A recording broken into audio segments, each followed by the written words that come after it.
సర్వేపల్లి నియోజకవర్గం తోటపల్లి గూడూరు మండలం కొత్తపాలెం గ్రామంలో గురువారం హరిజనవాడ నుంచి ఇరుకుగా ఉన్న శ్మశానం రహదారి వెడల్పు రోడ్డు నిర్మాణ పనులను స్థానిక టీడీపీ నేత మాజీ సర్పంచ్ చేవూరు శ్రీనివాసులు ప్రారంభించారు. ఈ సందర్భంగా ఆయన మాట్లాడుతూ ఈ రహదారి ఇరుకుగా మారి రాకపోకలకు ఇబ్బంది పడుతున్న విషయాన్ని సర్వేపల్లి శాసనసభ్యులు సోమిరెడ్డి చంద్రమోహన్ రెడ్డి దృష్టికి తెచ్చామన్నారు. అడిగిన వెంటనే ఈ శ్మశాన రహదారి సిమెంట్ రోడ్డు నిర్మాణానికి గ్రామీణ జాతీయ ఉపాధి హామీ పనుల ద్వారా చేసుకునేందుకు అనుమతి ఇచ్చినందుకు శాసనసభ్యులు సోమిరెడ్డికి చేవూరు శ్రీనివాసులు ధన్యవాదాలు తెలిపారు. శ్రీనివాసులు కృషిని స్థానిక ప్రజలు హర్షిస్తున్నారు. ఈ కార్యక్రమంలో మాజీ సర్పంచ్తో పాటుగా గ్రామ ఉప సర్పంచ్ శ్రీహరి, చంద్రమోహన్ స్థానికులు ఉన్నారు. అందరికీ నమస్కారం.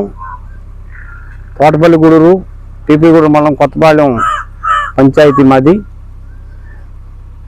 మా సోమిరెడ్డి సహకారంతో సోమిరెడ్డి గారిని అజ్జినవాడ శ్మశానానికి పోయే దారి లేదారంటే దీనికి ఎన్ఆర్జీఎస్ గ్రాంట్లో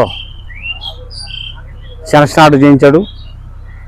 దీన్ని మా ప్రజలు కోరికల మేరగా రైతులందరినీ అనుకూలంగా చేసుకొని ఈ రోడ్డు నిర్మాణానికి మా వైస్ ప్రెసిడెంటు, మా గ్రామ నాయకులు అందరూ సహకరించారు. కాబట్టి మా సోమిరెడ్డి సహకారంతో మా సొన్నపురి కాలనీకి అర్జునవాడ శ్మశానానికి పోయే దారి కాబట్టి దీన్ని తొందరలో సిమెంట్ రోడ్డు నిర్మాణం కొరకు జేసీబీలు పెట్టి రోడ్డుని ఎడల్పు చేస్తున్నాము.